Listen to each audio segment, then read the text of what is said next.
We are going to look at the sealed bids method now. And let's take a look at the steps here in the sealed bids method. First, each party involves lists in secret of a dollar amount they value each item to be worth. This is their sealed bid. So they give some sort of bid on whatever is being divided up. And then the bids are collected, and for every party, the value of all the items is totaled and divided by the number of parties. And this defines what their fair share is. And we'll see an example here in a minute. Each item is awarded to the highest bidder. And then for each party, the value of all the items received is totaled. If the value is more than the party's fair share, they have to pay into a holding pile. We can think of it as a bank account. If the value is less than the party's fair share, they're going to receive the difference, whatever it is that they need from our bank account. And that ends the initial allocation. In most cases, there's going to be some sort of surplus amount of money. So that surplus gets divided evenly between all the players. And then we kind of figure out what that final allocation really turns out to be. All right, so let's take a look at an example and run through this.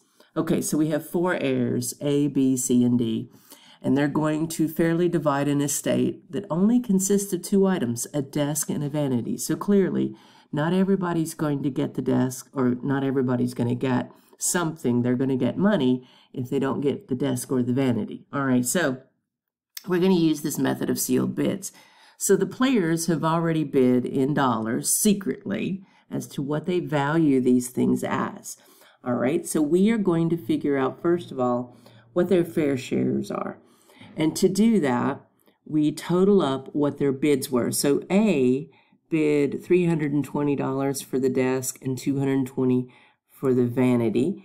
And if we add up those 2 bids, that's a total of $540. Now, there are 4 people bidding for stuff here.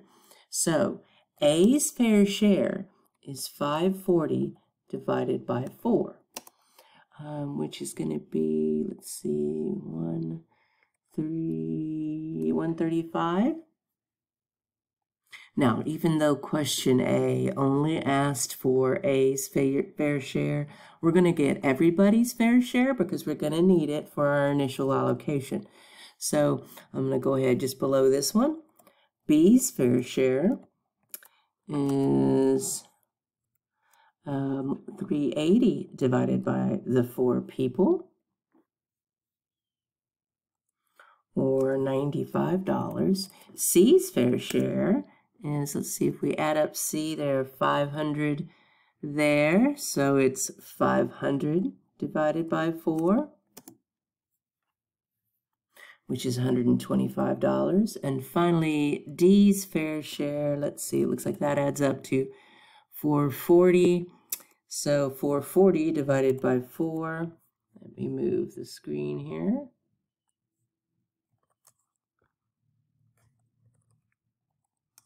Which will be 110. All right, now we have their fair shares. We're going to find the initial allocation. So what we do, let's look at the desk and look at all of the bids. The highest bidder gets the item. So in this case, if we look at each bid, A bid the most for the desk. All right, so A is going to get the desks. The desk. A gets the desk. Now, let's notice that's significantly over A's fair share. So soon we'll see what to do with that. All right, now the vanity, if we look at the vanity, A also bid more for the vanity. So A gets the vanity. Okay, now this means if we look at that, A got $540 worth of stuff. All right. And A's fair share is only $135. So A got too much. So if we take 540 minus 135, A got $405 too much. So A is going to have to pay $405 into a bank account, because he got more than he was supposed to get. All right, so he pays $405. So we can think there's $405 sitting in this bank account now. Now, the others didn't get anything. So B is going to get its fair share of $95 since it didn't get any items. C is going to get his fair share of $125 since he didn't get any of the items. And D gets his fair share of 110 items, or $110 since he didn't get any items. So all of this money has to come out of the bank account that A put $405 into. So we're going to have some surplus, and our surplus is going to be equal to the $405 that A put in minus all of this money that the others got out. So let's do that calculation. Let's take our $405 and subtract off the money that the others got out of the account. And we see that there is $75 in surplus. Okay, now the final allocation, we have to get rid of the surplus, all right, because there can't be just this account sitting out here that nobody is taking advantage of. We want this to work out evenly. So for the surplus, we need to take that surplus and divide it by 4, since there are 4 players, and we're going to give that money back to the 4 players.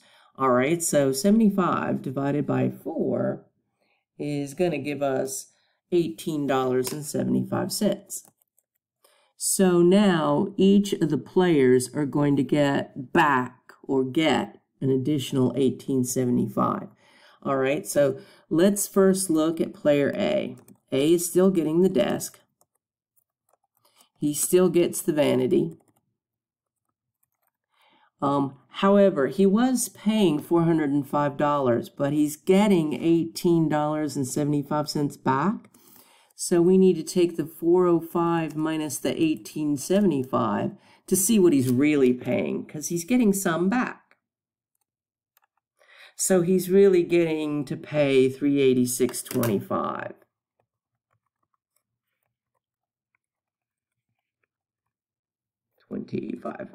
All right, now B was getting money, and so that means that in addition to the $95 that B was getting, they're also getting $18.75. So we're going to take the $95 they were getting and add in the $18.75 in surplus, and now B is getting $113.75. All right, now let's do the same thing for C. C was getting money. They were getting their fair share of $125, but now they're getting $18.75 more. So C is getting $125 plus $18.75. They're getting $143.75. And then finally D was getting money, and now they're getting an additional $18.75. And so D is getting $128.75. I'll put the dollar sign there.